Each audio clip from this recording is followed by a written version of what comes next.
All right, buckle up, everybody, because today we are going deep, deep into self-improvement royalty. For royalty, I like that. We are talking about The 7 Habits of Highly Effective People by Stephen Covey. Yes. We've got excerpts straight from the source, the book itself. Straight from the horse's mouth.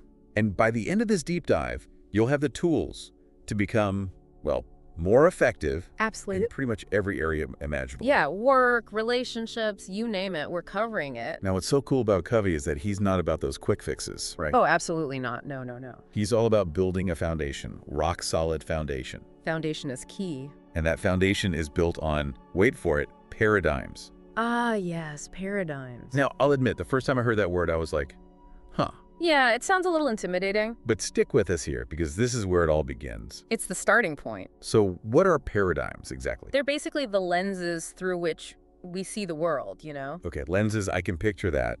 They shape how we interpret everything, our interactions, our choices. So like, two people can be looking at the same thing but seeing totally different things. Exactly. It's like those optical illusions. Oh, you mean the one where it's an old lady, but then it's also a young woman? Precisely. Covey even uses that example in the book. That's a good one, yeah. It illustrates how our paradigms, those lenses, can lead to completely different perceptions. Now, I'm thinking about times in my life when, like, suddenly something clicked. Oh, you mean like an aha moment? Yeah, exactly, like a sudden shift in perspective. A paradigm shift. That's it. Have you ever had those? Oh, all the time, especially when I'm, really stuck on something. Yeah, and then boom, it's like a whole new world opens up. It's like the fog clears and you can see clearly. And that's exactly the shift Covey wants us to make. Yes, towards what he calls a principle-centered paradigm. So we're shifting, but what are we shifting towards? Think of it like this. There are these universal principles out there, almost like laws of nature. Okay, laws of nature, got it. But these laws govern human effectiveness. Interesting. Covey calls them lighthouse principles because they're constant and unchanging, guiding us. Like a beacon in the storm. Exactly. So these principles are like our North Star, guiding us towards effectiveness. Exactly. And aligning our paradigms with these principles, that's what leads to lasting change. It's not about shortcuts or fads, it's about something deeper. It's about aligning ourselves with those fundamental truths, those lighthouse principles. I like that. It's like, instead of just putting on a superhero costume, Right. we're actually developing real superpowers, but from the inside out. Love that analogy. And this is what sets Covey apart from, that superficial stuff. Oh, you mean what he calls the personality ethic? Yes, The exactly. quick fixes, the surface level techniques, that's not what we're about here. Nope. It's about going deeper, getting to the core. So we're ditching the superficial and going deep, but how does this actually play out in our lives? Well, Covey introduces this concept of a maturity continuum. Maturity continuum. It describes how we evolve in terms of dependence and independence. We all start out completely dependent, right? Right. As babies, we rely on others for everything. And then as we grow up, we become more independent, making our own choices. Exactly. And that's a crucial step. But Covey says the ultimate goal is interdependence. Yes, recognizing that we can achieve so much more together. It's like that saying, if you want to go fast, go alone. If you want to go far, go together. Perfect example. Interdependence is about leveraging each other's strengths. So it's not about going back to being dependent.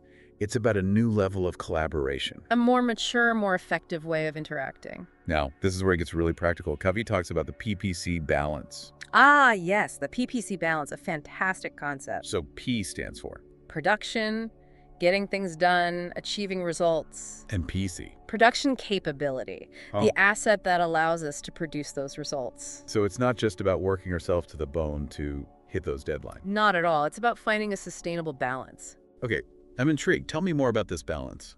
Think of it like the goose that lays the golden eggs. Oh, I love that story. If you're only focused on the eggs, the production... You might kill the goose, right? Exactly. But if you only focus on pampering the goose... You'll never get any golden eggs. Precisely. It's about finding that sweet spot. Taking care of yourself while still getting things done. Absolutely. We are the goose. I like that. We are the goose. We need to invest in ourselves, in our well-being. To sustain that production, to Yeah. keep those golden eggs coming. Exactly. All right, so we've got our paradigms in check.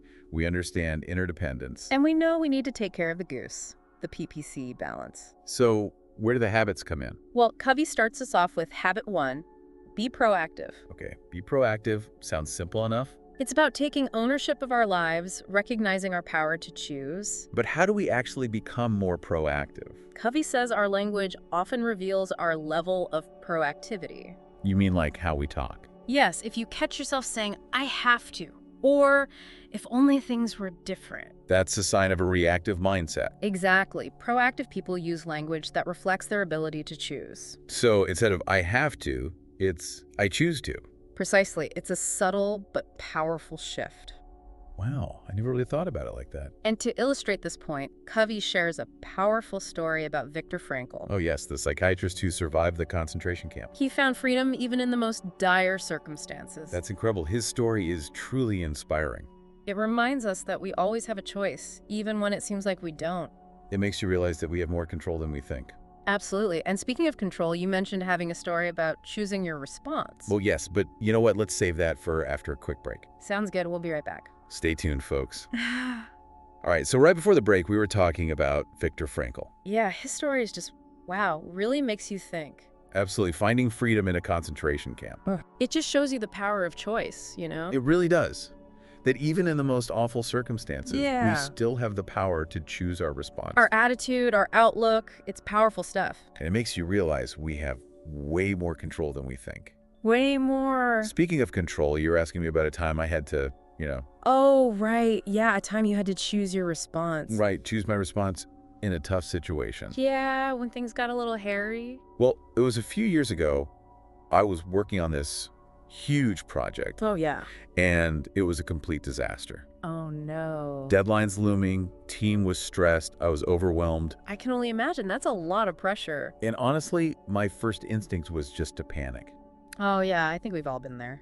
And blame everyone else, of course. Of course, it's easy to do that. But then, I don't know, Covey popped into my head. Covey to the rescue. Proactivity, remember? Oh, yeah, habit one. So I took a step back, a deep breath, and I asked myself, Okay, what can I actually control here? that's a good question to ask. And just shifting my focus from blaming to problem solving, Made a difference. it made a huge difference. Wow, that's amazing. It really is amazing how powerful that shift can be. It really is. And speaking of powerful shifts, that brings us to habit 2. Ah, yes, habit 2, begin with the end in mind. Okay, so we're being proactive, we're taking responsibility, Right.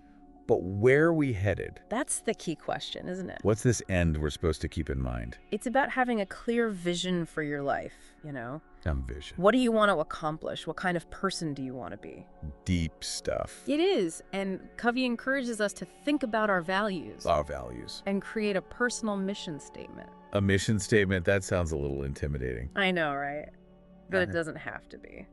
So where do we even begin? Covey has a great suggestion, a thought experiment. Okay, I'm intrigued. Imagine you're at your own funeral. Whoa. Okay, that got dark quickly. I know, it's a bit morbid, but it's effective. Okay, I'm at my own funeral, then what? What do you want people to say about you? What kind of legacy do you want to leave? That's a good question. It forces you to think beyond the day-to-day. To consider the big picture, the long game. Exactly. What kind of impact do you want to make on the world?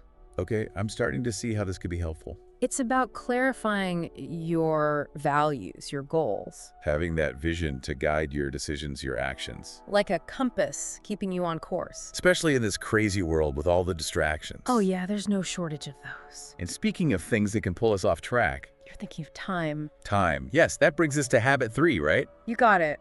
Put first things first. Prioritizing. I think we could all use some help with that. Absolutely. It's a constant struggle. It's so easy to get caught up in the urgent stuff The whirlwind of urgency. and neglect those important but not urgent things. The things that really matter in the long run. But Covey has a tool for us, right? He does. The time management matrix. I've heard of this. It's like a grid, right? Exactly. 4 quadrants. Importance on one axis, urgency on the other. You got it. So top left, urgent and important. Crises, deadlines, those kinds of things. Yep. Then top right. Important but not urgent.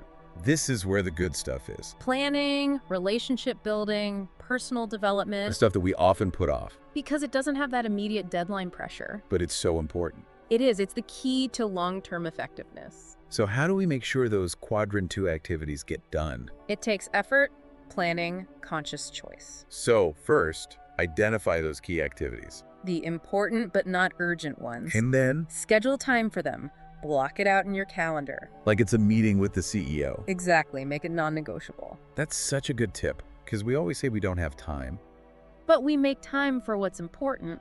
It's about taking control of our time, not letting it control us. Absolutely. And that's a key principle in the 7 habits. So we've covered the first 3 habits, personal effectiveness. The foundation? But Covey doesn't stop there, does he? He does not. We're just getting started. Bring on the next batch. He calls them the habits of interdependence. Interdependence. Okay, so now we're talking relationships. Relationships, collaboration, teamwork. This is where it gets really interesting. It does. And it all starts with habit 4, think win-win. Win-win. That sounds great in theory. But is it realistic? That's what I'm wondering. Isn't there always a winner and a loser? Covey says no, not necessarily. Really? Thinking win-win is about finding solutions that benefit everyone. Not just compromise, but something more. It's about collaboration, creativity, expanding the pie. So everyone feels like they gain something? Exactly. It's a shift from scarcity to abundance. Abundance mentality, I've heard of that. It's a powerful concept. Tell me more.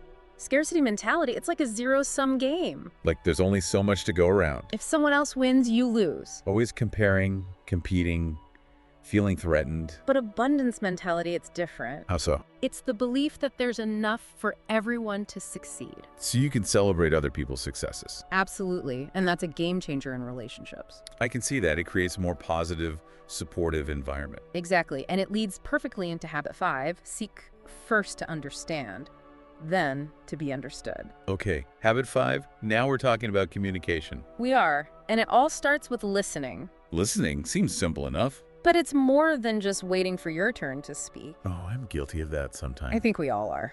So what's the Covey way of listening? It's called empathic listening. Empathic listening. Really tuning in to the other person, their perspective, their feelings. It's about understanding, not just hearing. Exactly. Covey uses this great analogy. Okay, hit me with it. Imagine you go to the eye doctor The optometrist. and they immediately write you a prescription, no exam. That doesn't sound good. You put on the glasses and everything's still blurry. Oh, I hate when that It's happens. the same with communication. If we don't understand the other person's perspective, We can't offer a solution. Our advice will be off target. we need to diagnose before we prescribe. Exactly. Understand before we advise. And that takes real listening, empathic listening. It does. It builds trust, creates connection. It makes the other person feel heard, understood. And that's so important in any relationship. And once we've understood, then we can seek to be understood. It's a two-way street. Communication. Listening with empathy, then communicating clearly and respectfully. That's the key. And this brings us to habit 6, synergize. Synergize. Okay, I'm picturing a whiteboard and brainstorming. That's a good image. It's about collaboration, teamwork. But is it just teamwork or is it something more? Covey says it's a creative process Creative, okay. where the whole is greater than the sum of its parts. So 1 + 1 = 3. Exactly. It's about valuing differences, embracing those different perspectives. Recognizing that we can learn from each other. Absolutely. And create something truly remarkable together. That's powerful. Synergy. It is, and it's a key ingredient for effectiveness. Okay, so we've got 6 habits down, 1 to go. We do, and it's a good one. Habit 7, sharpen the saw. Sharpen the saw, that sounds intriguing. It is. It's about renewal, taking care of yourself. Taking care of ourselves. Yes, physically, mentally, emotionally, spiritually. So it's like the habit that makes all the other habits possible. Exactly. You can't be effective if you're running on empty. I like that. It makes sense. Think of it like this. Imagine trying to cut down a tree Okay, I'm imagining. with a dull saw. That sounds exhausting. It would be, but if you take the time to sharpen the saw, The work becomes easier, more enjoyable. precisely, and it's the same with our lives. We need to sharpen our saws, invest in our well-being. To be our best selves, to live effectively. So what are the key dimensions of this saw sharpening? Covey outlines 4: physical, spiritual, mental, and social emotional. Okay, break it down for me. Physical, taking care of our bodies, healthy eating, exercise, sleep. That one's pretty straightforward. Then there's spiritual, connecting with our inner selves, finding meaning. Not necessarily religion, but something deeper. Exactly. Then mental, keeping our minds sharp. Reading, learning, exploring new ideas. And finally, social, emotional, nurturing relationships, connecting with others. So it's about taking care of ourselves on all levels. All levels, to show up as our best selves. This is so much to take in, but it's so inspiring. It is. It's a roadmap for living a more effective life.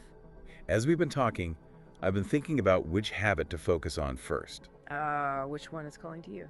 I'm really drawn to habit 5, seek first to understand, then to be understood. That's a powerful one. It's the cornerstone of communication. It really is, and I think it's something I could, improve on. I think we all can. It's a continuous journey.